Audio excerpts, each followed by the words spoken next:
Hey guys, welcome back. Road to 505. Structure is going to be a little bit different today. We're going to be talking about what's just happened at Royal Albert Hall. We're going to be talking what's happening for the next couple of weeks. So as always, thank you very much for watching. The normal structure will continue from next week. We'll get some training up there. But for this week, I think it's important to talk about how we're going to move forward. Perfect. Nailed that intro as per usual. So how do you think we should start this video off? Do you want to kind of just like jump right into the Royal Albert Hall and how competing at that event compares to any other event that you've done in the past? It's not even the same stratosphere. Even World's Strongest Man, I've been in that environment before. I've had hundreds of people cheering for me before. That wasn't really a big deal to me. It didn't really faze me. But when you walk into a stadium with 5,500 people who are directly on top of you, that's an experience that's hard to replicate. And that was way cooler than being in front of 10,000, 15,000 people in a large open stadium. You really feel like these people are right next to you. You look into the crowd and you can see the faces of the people in the top row. So it was very far from the car park of 4 out of the 6 competitions, and very, very different than World's Strongest Man, which is, the difference is really that Giants is made to be a show for right then. It's made to be an athletic event for those people to enjoy as much as it's also made a show afterwards, where Worlds is literally just for the show, which comes months after. That experience it's going to be hard to match with anything I do moving forward. Wonderful. And then what was it like competing against these guys? What was it like backstage? What was it like having Big Laws there, right there, kind of talking you through the events? Yeah, Laws taught me a lot about how to be a good coach on the day, because he was never there when I didn't need him, and he was not on top of me, but he was also there every time I needed advice. I had a panic attack with my tacky, which we'll talk about in a second. I needed help with my deadlift suit. I had very little turnaround after the farmer's walk into the deadlifts, and every time I was having a little moment where I needed to adapt, he was always there telling me what to do. He was there telling me this number of deadlifts is going to be good. I have full trust in him, and he was exactly right. So it was perfect management of the comp in that regard. Fair enough. And before we get into any of the events, what was it like walking down carrying that Canadian flag? What was it like representing Canada? And what was it like with that thing right there on your desk, bringing that home? Yeah, well, walking down with the flag and with the music, with all the people there, it's really, really hard to take the moment in. It's just so much adrenaline, so much excitement, so much pride and so much anticipation of what's to come. It's really hard to realize exactly what's happening. But I've watched very little of the competition over again. I watched the whole thing once on the flight home. I haven't really watched any of my events after I've got back, but I've watched that walkout probably 5 or 6 times, because that is just, like, to me, that is the coolest thing. Coming home with something was the goal. That was the objective. And I always say, what you say you can do and what you actually do are very different things. So I believe when someone says they think they could do something, I believe them, and I believe that they probably could under certain circumstances. But oftentimes, people are they're too rigid to be able to perform well in a variety of circumstances. And this is really proving to me that I can do well in a one-day show. I can do well in a World's Strongest Man. I can do well with the worst set of events picked for me. And I'm starting to build the portfolio in my own head that I can do what I think I'm capable of doing. No, I love that so much, man. I can't even imagine, being there and all that stuff. So, kudos to you. And, I watched back Liz's video, that behind the scenes video, and you look like you had so much fun, and it was just such a good time to be there. So I think now would be a good time to transition into the events, but I don't really want to just go over them, because most of the viewers watching this right now have already seen the behind the scenes video. So kind of what I would like to do is dive into your expectations going into the events, what kind of happened, and just a deeper explanation into, what was going on in your head as we were going through each of these events. So let's kick it off with the Dumbbell medley. What were your expectations going into that event, and then how did you perform based on those expectations? I was confident to an extent that I was the 4th best dumbbell presser there. I know that Alexi's better than me. I know that Rob's better than me. I know that on most days Max is better than me. And between Evan and myself, I think that's probably tied for 4th in terms of proven dumbbell pedigree. The difference is I had never used the ones with the round ends before. I only have the big one with the flat end. And I was speaking to some of the guys about the difference backstage beforehand. And Laws was of the attitude, it doesn't matter at all. Max was of the attitude that it's a completely different animal. So I was a little bit apprehensive, a little bit nervous, and dumbbell would have been what I told you would be my worst event 4 or 5 weeks ago. And it's one of those that you could be the best in the world. And if you throw that dumbbell out inefficiently, you throw it up in the wrong spot and you fail it. And if you fail it once, maybe you're too tired to then get that again. So the fact that I could go 80, 90, 100, 110 faster than anyone else, and if I had locked out 120, I would have won the event and been faster than Alexi, which was very, very close. It's a perfect example. If you watch the video, locking it out, I was here and I couldn't hold it up. If I had thrown that up straight above my head, I probably would have been sweet. And I'd never done 120 before. So I thought that I was gonna finish, but the size and the awkwardness of those dumbbells, I don't think it was on the cards on the day, but being so smooth and fast through them, I was ecstatic with the 3rd place finish. Wonderful. So next up, Hercules hold. Yeah, what a surprise. Yeah, what were your expectations going into that? I don't know. You know, I had no idea. I first sense of it I had was in the equipment testing a couple hours before comp, and I grabbed them, I held them with no chalk. And with no chalk, and I had some lotion on my hands, I was able to hold them, but I thought, you know, that's not easy. Those are pretty heavy. So I really had no idea. I wasn't too confident, and I thought Rob Kearney doesn't have a great grip, and he normally lasts about 30 seconds in these things, so I thought I'd be over 30 seconds. Then I knew in the field, you've got Mark Felix, you have Eddie Williams, who I know more about than most people because I was in Australia as well, and I knew his grip was phenomenal. Max's grip is really good. Spencer Remick's grip is definitely okay. Ken McClelland, his grip is probably what he's known most for. You had the World Championship of Hercules hold at this place, so I had the attitude going in, if I could be top 6 in Hercules holds, I'd be really happy. I was holding on to the Hercules hold, and I got Darren to tell me every 10 seconds. He tells me 10, thought it was fine. He tells me 20, okay. He tells me 30, and it seriously feels heavy at this stage. And you can see it if you watch the video back.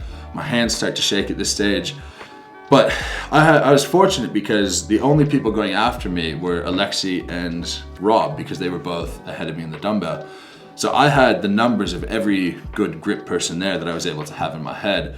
And a lot of guys were between 50 and 53 seconds or so. And I thought if I could go over 53 seconds, I'd be ecstatic. So in my head, I was just counting it down. And he says 40. And I thought, I hope I can hold on for another 10, 12 seconds. And I'm holding, and he says 50. And from 40 to 60, the effort level sort of remained the same. I just held on. And then I actually didn't know that Evan got a minute 4. And so I beat him by half a second there, completely by chance. And yeah, again, 3rd place in that one, behind only Eddie Williams and Paul Smith. And Paul Smith thought he was gonna break the world record. Grip is probably his best event as well. Apparently I can do it. The number of holes that could show up are diminishing quickly at the professional level. And I'm starting to see myself in terms of consistency as someone like Alexi, where you could basically throw whatever set of events and I'll be there ready to contend. Awesome. So let's move on to event 3. What happened at the Farmer's Walk? Well, I'm quite good at Farmer's Walk, I thought. I picked it up, I went the first length, kind of right with Evan. And something that's starting to become a trend for me is if I'm with someone else who's particularly good at an event, sometimes I'll overextend myself to try to keep pace with them. And for example, Evan will go like a bat out of hell from from the whistle. And for me, I'm more, in an event like that, I'm more steady. I think maximum distance in 60 seconds. There's no need to rush, really. So in hindsight, I should have dropped that. I should have taken 4 or 5 breaths after that first length and then gone from there. But even that being said, it felt okay. Even after I picked it up the second time, you'll be able to see my right hand is wavering up and down. That log is rotating quite a lot. And reason being, I couldn't have it sitting on my callus, and eventually it falls onto the callus and it slipped out of my hand. But the funny bit is, at the time, I really had no idea. You could watch on the video, I jump out of the farmers, because I drop them, I have to jump over them. And then I knew that it was before the drop zone, so I was done. And I kind of lean over the end gate. I turn around and I immediately start looking at my hand and seeing how it is. And it was bloody and everything, but for some reason I didn't consider that a factor, which, like, obviously it is, but with adrenaline and whatnot, you're sort of a moron. And afterwards you could see Evan and I, we have a quick hug, and he goes, "What happened?" And I said, "I don't know, I think my ankle," because when I jumped out, my ankle got sore from like jumping, and that was the only thing I could feel at the time. But in hindsight, I think what I have to do with farmers is when I train them, I really anchor it into the skin of my hands. I think I need to put it down in my fingers a little bit, and then I'll be less susceptible to a larger implement, less susceptible to knurling. And it's really a good learning experience to have a performance like that, when it's one of those times I'm physically capable of more, I just didn't do it. Yeah, no, fair enough. I guess this is probably one of those events that you just happen to fall a little bit short of your expectations just due to the circumstances, and that's super unfortunate. Yeah, because I did runs of 40 meters in training with, in 30 seconds, and feeling like effort was fairly moderate. So I thought in 60 seconds, I could be somewhere around 60, 70 meters, which would have won the event. But then you get these logs that are these massive, awkward implements. You get the handles that have no knurling on them, and just all new. And right after the Hercules hold as well, which didn't help the cut on my hand, and a couple of factors. But even if that's the case, and even if you're not going to perform, I think that you should know that on the day. And I said on the mic after Hercules hold, I'll have a better result on the farmers, and I should be smarter than that. And I should know that this is going to affect me. And how that changes strategy is massive, because if I'm thinking in my head 70 meters, well, you got to move. You got to move and move and move. And there's no time to rest. Where if I recognize the callus and I thought 45 meters would be a great mark, well, you need to do one length every 15 seconds in that case. So I could walk one length, which probably takes about 6 seconds, stand there for 9 seconds, gather yourself, go, wait 9 seconds, go, wait 9 seconds. And just a good learning experience, because tactically I could have done much better even given the circumstances.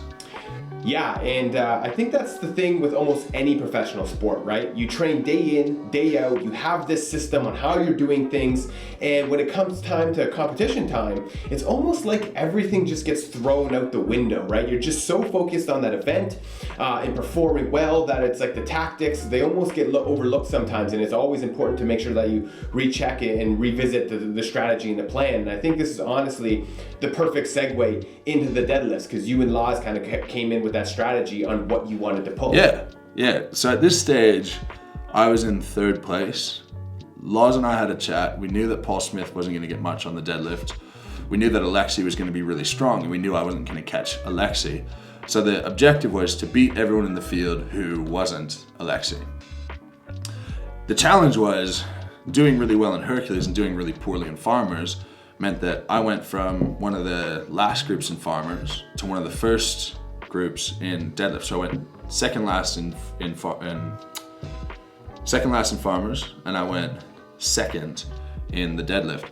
So my turnaround time was very limited, and I was a bit concerned about that. Went back, put the suit on with Laz, did a couple of warm-ups, did up to a single at 320. Felt okay, didn't feel great, and then went out, didn't have too much time to think about it, and all Laz kept saying is do 6. 6 is a good number. That's what you should be aiming for.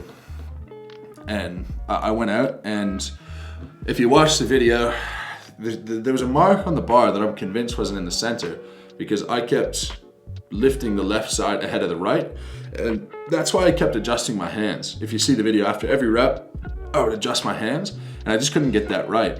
But managed to get 6 out anyway in, I think, about 40 seconds. And at that stage, there was no one who was going to do more than 5. In fact, kudos to Mark Felix, who we didn't think that he was going to do 5. But if I got 7 or if I got 8 and I tied Alexi or beat Alexi, there's really no point to that, particularly when you have stones as the next event. Yeah, wonderful. And then what do you think about, right now we're on this quest to deadlift 505, and based on your performance, you finished second to Alexei Novikov and everything. So, maybe some people might be having some doubts, or they're not really sure about whether or not you're gonna be able to do 505. And, I remember you talking a lot about the difference between doing reps versus singles. It's like, how confident are you going into this quest to 505? Well, this is where it's tactical, and there's no sense in getting an ego about proving a point in deadlifting 10 reps and needing a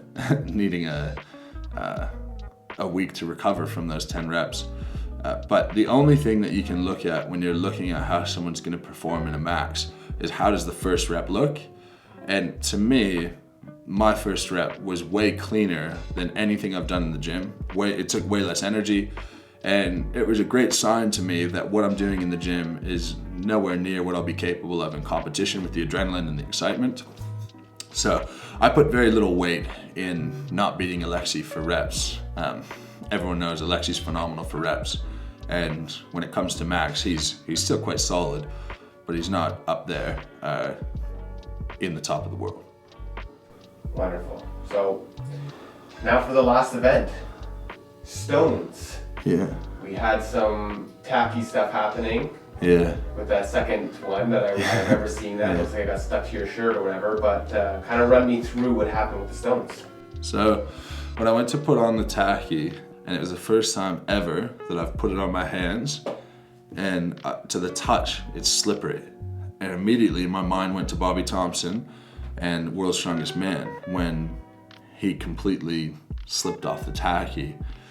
And right away, it was the first time in strongman, I'm like, oh God. Because I knew I was in second, and I knew second was mine to lose.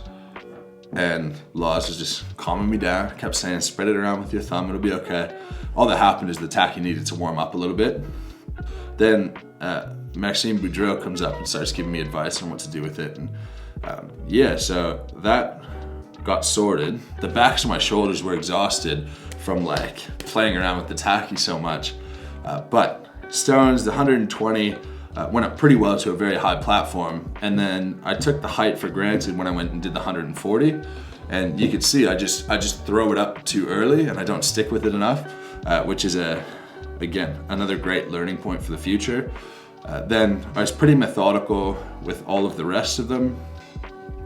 The 200 went up pretty fine as well, but if you look at the 160, I was lazy with that as well, and I'm very lucky that didn't come back down. So definitely a big lesson for the future that I need to stay onto that stone until it's onto the platform. Almost every single stone I let go of early, and I'm not really sure why, but it's certainly something that I need to focus on in training. Because if you look at the movement patterns and you look at the deadlift, deadlifting the stone off the ground, you look at the front squat, you look at how fast I move and my strength in those things, I should be towards the top of the world in lifting stones if I can get myself sorted. There's really no reason I shouldn't be. It's just a matter of exposure, experience, and discipline. Wonderful. And last question, what was it like taking home that second place trophy from the Giants Live? Yeah, really cool. Really cool. I'm very proud of that. And it's, like I said, it's just, I'm proving to myself that I'm capable of hanging with the top in the world. Alexi was a different class that day, and I think on my best day, he still would have had me, for sure.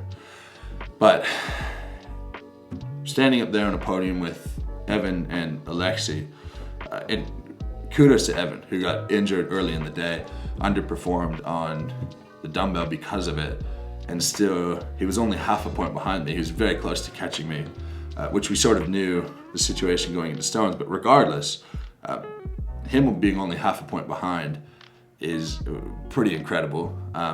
Maxime Boudreau behind him, thinking that these guys 12 months ago were just guys that I followed on Instagram and I admired and I looked up to and thought was pretty incredible. And even if you look at all of the guys in the top 5, so I believe Eddie Williams is 5th. You put me in a lineup with them, and you would put me dead last by a margin in terms of who looks the strongest. The funny bit is you'd probably put Alexi second last, and Colin Bryce told me afterwards. He says, the only guy I can think of who's come onto the world stage like you and dominated is Pudzianowski. But Pudzianowski looked like he was about to explode with muscle, and you just look like a dude you're passing on the street. And he framed it in a really positive way, where if I can continue, because I'm pretty new into this journey, if I can continue building my muscle mass, I can continue recomping, it's gonna be crazy when like I have so much room to grow, so much room to improve that I really don't know where the ceiling's gonna be. That's awesome. Yeah, like honestly, that's absolutely phenomenal. Like I can't even imagine. But I think this is a good point to segue into the next chapter, right? How far out are we from the next competition? It's 3 weeks Saturday, so 23 days away. Okay, so 23 days away. You know, how are you feeling mentally going into this next event, going into 505? How are you feeling about with the way training is going? How you're feeling, that second place finish? You know, where are your expectations right now? I'm more confident that it's going to happen after this weekend than before this weekend. Reason being, when it comes to exerting force, what I can do in the gym and what I can do in competition are very different. And they always have been, and they always will be. For example, when I pressed 200 kilos at Static Monsters, most I had done in the gym is 180 and failed 185. When I deadlifted 475, the most I'd done in the gym is 435. So we have a big session coming up next week, some big pulls coming next week. If that goes well, that's gonna bode really, really well for the 505. The thing about it, and Laz and I were talking about this, and I think Laz is starting to become a believer, whether he wants to admit it or not. With my power off the ground, it's highly unlikely that it doesn't leave the ground. With how I hitch, it's highly unlikely that I wouldn't be able to hitch it to lockout. So what we're talking about is, will I be able to lift 505 that far? Yeah, from that far below the top of my kneecap to the top of my kneecap to start doing it, to start hitching. And if I had to make a guess, it's gonna happen. It's gonna look ugly. The powerlifters are gonna roast the hell out of me, and I will be what I consider to be the strongest person who ever lived. That's awesome. I almost feel like I just want to end the video right here. I don't even want to ask any more questions. That's such a strong ending. This is the close of the video right here. But what? So we have, what is it, 455 or 450 coming up next week? I think we're gonna try 445 for a double. For a double? I think so. And then what are the rest of the weeks looking like? Is that the heaviest pull? Is it kind of starting to taper and you're like going into a deload after this big pull this week? Yeah, I think so. It's a funny concept that from the ground in the suit, tapering up to competition or peaking into competition, we're talking 6 or 7 big deadlift sessions, heavy deadlift sessions. And if I had 12 months to peak into this, it would be a different story. You know, if I didn't have other competitions, it'd be a different story. If I didn't have a competition immediately after that deadlift, it would be a different story. So whatever happens in Cardiff, 505 or not, I'm probably coming at it still not fully focused on that deadlift alone. If this competition wasn't in Royal Albert Hall, I would have said no to focus on the deadlift. But that's where I'm at in my career at the moment, and I think that's what's best for me, is to continue getting the exposure, and it's going to be interesting. I don't know if it's going to hurt me too much to have done multiple competitions before doing the 505. I know Eddie and Thor, they both took a year to peek into it, and you know, all the best to all the best to Adam Bishop, who has had to pull out with injury. And you know, we still have names like Payman, Makarov, Rauno's looking pretty good. But I think of those in the strength world, most people are seeing it as either I'm gonna do it or nobody's gonna do it. And I tend to agree. That's awesome. Honestly, that's absolutely amazing. So I think this is kind of a good place to wrap up the video. You know, you're wearing some Moose apparel. Let's drop a plug really quick. And yeah, man, let's just close it up right here. All right, so the shirts have come in. Everyone who's ordered one, it is on the way. Now, if you're going to Cardiff, I am happy to bring it to you in person. The night before competition, I will be at a pub drinking beer with some t-shirts. I don't know where, I don't know which one, but if you want me to give it to you myself, you can get it there. Just let me know.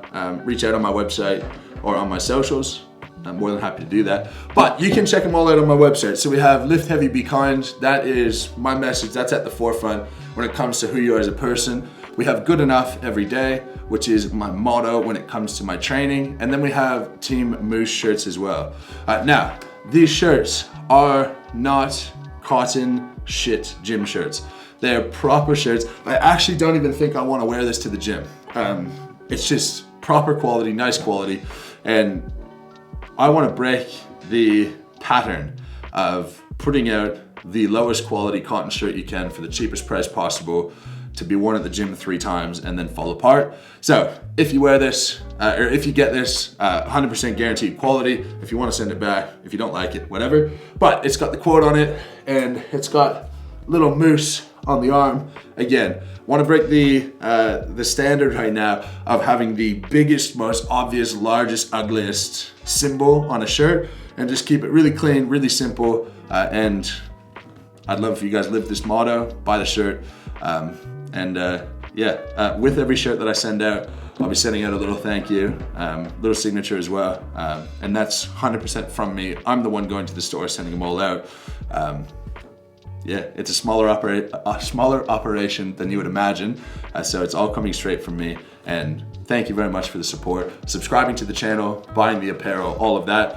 That helps push Strongman along. And if you support what I stand for, I'd love you to wear it. I'd love you to spread the message, spread the word, spread the attitude through your gym. Like, comment, subscribe, and thank you very much for watching the video, guys. You will see a very exciting one next week with some big pulls.